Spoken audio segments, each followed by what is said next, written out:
안녕하세요. 이변변의 모르는 게 죄 제9화 쫄지마 민식이법도 괜찮아 시작하겠습니다.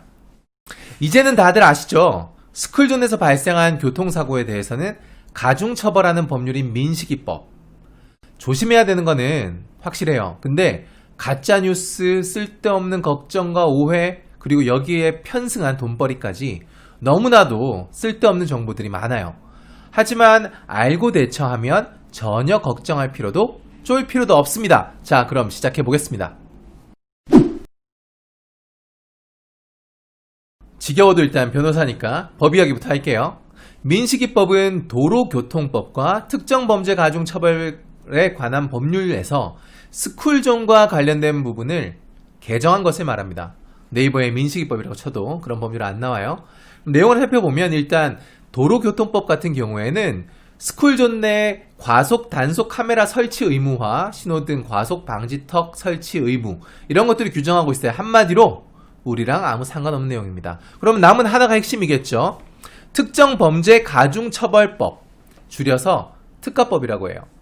이 특가법에 따르면 스쿨존에서 교통사고로 어린이가 사망할 경우에는 무기 또는 3년 이상의 징역에 처하고, 상해를 입으면 1년 이상 15년 이하의 징역이나 500만원 이상 3천만원 이하의 벌금을 부과한다는 내용을 담고 있습니다. 자, 그럼 이제 설명 쉽게 해드릴게요. 한마디로 4가지 조건이 충족되면 민식이법이 적용되는 겁니다. 자, 그러면 4가지 조건 바로 갑니다. 1번, 스쿨존 내에서 사고가 났을 것. 당연한 거죠. 2번, 사람이 죽거나 많이 다쳐야 됩니다. 차대차 단순 접촉사고나 가벼운 찰과상 입은 정도로는 민식이법 적용 안 되는 거예요. 3번, 피해자가 13세 미만의 어린이여야 합니다. 아무리 스쿨존 교통사고더라도 피해자가 성인이거나 중고등학생이면 적용 안 된다는 거예요. 4번, 마지막으로 가장 중요한 조건이에요. 시속 30km를 초과하거나 안전운전 의무를 소홀히 해야 됩니다. 근데 사실은 이 두 조건이 같은 거예요. 왜냐면 30km 제한지역에서 제한속도를 초과하면 그것 자체가 안전의무 위반이잖아요. 그러니까 제한속도인 30km를 초과하든지 아니면 다른 방식으로 어쨌든 안전의무를 위반해야 된다는 겁니다. 핵심 나왔어요. 안전의무 위반. 그러면 어떻게 해야 민식이법으로 처벌을 안 받을지에 대해서 한번 얘기해 볼게요. 결국 아까 말씀드린 4가지 조건 중에서 하나라도 뺄 수 있으면 민식이법은 적용 안 되는 겁니다. 그럼 어떻게 하면 될까요? 아무리 좋은 얘기라도 말이 어렵거나 길면 기억이 안 나요. 기억이 안 나면 쓸모가 없죠. 그래서 저는 딱 한 가지 방법만 제시할게요. 자, 앞으로 스쿨존 안에서는 완전 쫄아서 운전하시는 겁니다.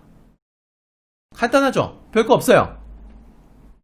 자, 스쿨존 안으로 들어갔어요. 그러면 보던 유튜브 끄시고 블루투스 통화라도 일단 종료하고, 제한속도 시속 30km 있잖아요. 그거 넘는지 안 넘는지 초집중해서 방어 운전하세요. 그러다가 스쿨존이 다 끝나면 다시 유튜브 켜고 부재중 전화 있으면 콜백하고 그냥 하던 대로 운전하세요. 이것도 귀찮다. 그러면 그냥 스쿨존 피해서 가세요. 요즘 내비는 그런 기능도 있더라고요. 그러면 됩니다. 간단하죠? 자, 스쿨존 한정으로 모범 운전기사 하시면 만사 오케이입니다. 누가 그걸 모르냐고요? 당연한 거 아니냐고요? 좀 더 자세히 설명드릴게요. 우선 제가 말씀드린 대로 하시면 일단 인사사고 자체가 나기 힘들어요. 초보 운전이 아닌 다음에야 시속 30km 미만으로 달리면서 방어 운전하시면 웬만한 돌발 상황에 제동도 가능하고요. 피할 수도 있어요. 운전 경력 좀 되시는 분들은 무슨 말인지 아실 거예요. 이 정도 속도면 진짜 갑자기 아이들이 길거리로 뛰어들어도 어느 정도 대처가 가능해요. 물론 그럼에도 불구하고 진짜 30km 미만으로 방어 운전했음에도 불구하고 피할 수 없는 사고도 있지 않느냐. 맞아요. 근데 그런 경우에는 가장 중요한 4번 조건, 즉 안전운전 의무 소홀, 이라는 조건에 해당이 안 되게 돼요. 우리 함께 안전운전 했는데도 일어난 사고에는 노래합시다. 민식이법이 적용되지 않습니다. 시청자 여러분, 걱정 말아요. 그럼에도 불구하고 왜 이 난리였냐? 가짜뉴스하고 루머가 엄청 유행했거든요. 자, 두 개만 딱 들어볼게요. 일단 이전에는 처벌받지 않던 사고가 이 민식이법으로 인해서 처벌받게 되었다고 생각하는 분들이 많습니다. 근데 아니에요.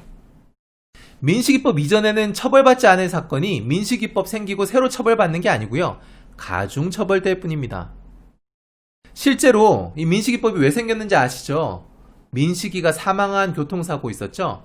그 가해자에게는 민식이법이 적용되지 않았어요. 그 이후에 생긴 법이니까 당연하죠. 그럼에도 불구하고 어린이 사망사고였고 안전운전을 소홀히 했기 때문에 금고 2년의 실형이 나왔어요. 한마디로 원래 법으로도 처벌받을 사안이었다는 거예요. 단지 이 사건 이전에 민식이법이 있었다면 2년이 아니라 3, 4년은 나왔을 겁니다. 그 차이가 있을 뿐입니다. 두 번째로는 스쿨존에서 사고 나면 무조건 깜빵 간다는 얘기도 있어요. 근데 앞서 충분히 설명드렸죠. 아닙니다. 잘못이 없으면 민식이법이 적용되지 않아요. 안전운전 했는데도 불구하고 수사기관이 민식이법 운운한다? 저 찾아오세요.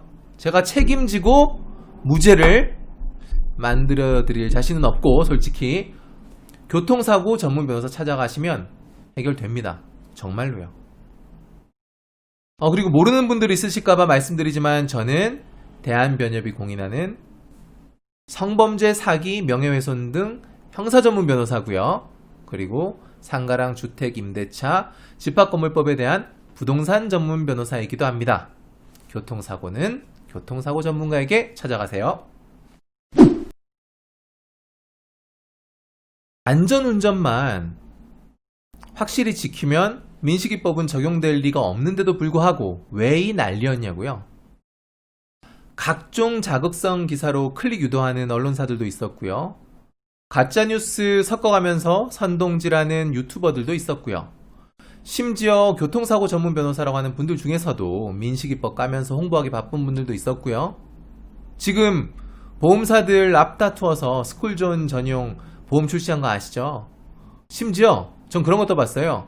스쿨존에서 아이들 피해서 운전하는 민식이법 스마트폰 게임도 있어요. 이 모든 게 결국은 돈이죠, 돈. 씁쓸하네요. 근데 뭐 솔직히 까고 말해 열심히 시간 쪼개서 유튜브 만들고 있는 것도 한 23%는 돈 때문에. 이거 안 꺼졌잖아. 마이크 이거 안 꺼졌잖아. 술이 흐르는 강